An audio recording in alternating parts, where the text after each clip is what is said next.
यहाँ आपको अपडेट करेंगे। यूटिलिटी स्टोर्स ने नए माली साल के लिए मुल्क की तारीख का सबसे बड़ा वजीर आजम पैकेज तजवीज कर दिया।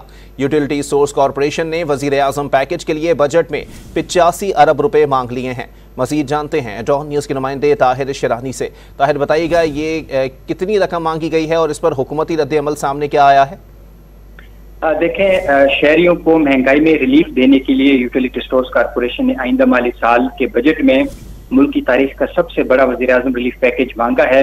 85 अरब रुपए मांगे गए हैं और इन 85 अरब रुपए में से 12 अरब रुपए जो आइंदा माली साल के दौरान रमजान रिलीफ पैकेज होगा उसके तहत मांगे गए हैं और बाकी 73 अरब रुपए जो 11 माह हैं उनके लिए मांगे गए हैं, जो माहाना तकरीबन औसतन 6 अरब 64 करोड़ रुपए बनते हैं। क्योंकि वज़ीर आज़म रिलीफ पैकेज के तहत 5 बुनियादी अशिया जिनमें चीनी, आटा, घी, दालें और चावल हैं, इन पर सब्सिडी तजवीज की गई है और जो मौजूदा वज़ीर आज़म पैकेज है वो 30 जून को खत्म हो जाएगा। तमाम हुकूमती ज़राए हमें ये बताते हैं कि जितने फंड्स यूटिलिटी स्टोर्स कॉरपोरेशन की जानिब से मांगे गए हैं उतने मंजूर होने के इम्कान बहुत कम हैं।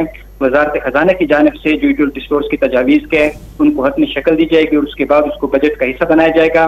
रवा माली साल के दौरान तकरीबन 40 अरब रुपए वज़ीर आज़म पैकेज और रमजान पैकेज के लिए मुख्तस किए गए हैं और आइंदा माली साल 100% से ज़ायद इसमें इजाफा मांगा गया है।